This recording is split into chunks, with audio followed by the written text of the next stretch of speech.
Hello everyone, welcome to our channel. Bank loans తీసుకోవాలనుకునే వాళ్ళకి government good news చెప్పింది. ఇకపై మీరు బ్యాంక్లో లోన్ తీసుకోవాలంటే సిబిల్ స్కోర్ అవసరం లేదు. అవునండి, మీరు విన్నది నిజమే. ప్రజెంట్ ఎవరైనా బ్యాంక్లో లోన్ తీసుకోవడానికి వెళ్ళినప్పుడు ఆ పర్సన్ సిబిల్ స్కోర్ చూసి లోన్స్ అప్రూవ్ చేస్తూ ఉంటారు. సో ఎవరైతే క్రెడిట్ కార్డ్స్ లేకుండా లేదా ప్రీవియస్ లోన్స్ లేకుండా ఉంటారో వాళ్ళకి క్రెడిట్ హిస్టరీ అనేది తక్కువగా ఉంటుంది. కాబట్టి సిబిల్ స్కోర్ కూడా ఉండదు. అండ్ దీనివల్ల లోన్స్ రిజెక్ట్ అయ్యే ఛాన్స్ కూడా ఉంది. సో ఇది గమనించిన సెంట్రల్ గవర్నమెంట్ ఇప్పటి నుంచి ఎవరైనా ఫస్ట్ టైం లోన్స్ కోసం బ్యాంక్ వెళ్తే బ్యాంక్ వాళ్ళు సిబిల్ స్కోర్ కాకుండా పర్సన్ యొక్క income, employment and bank statements check చేసి లోన్స్ ఇవ్వాల్సిందిగా సెంట్రల్ గవర్నమెంట్ గైడ్లైన్స్ ఇచ్చారు. సో ఎవరైతే ఫస్ట్ టైం లోన్స్ తీసుకుంటున్నారో వాళ్ళకి ఇది ఒక గుడ్ న్యూస్ అని చెప్పొచ్చు.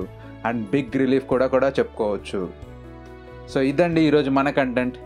ఈ కంటెంట్ మీకు నచ్చినట్టయితే please like, share and subscribe. మీకోసం, మీ రేపటి కోసం 9999 థ్యాంక్ యూ.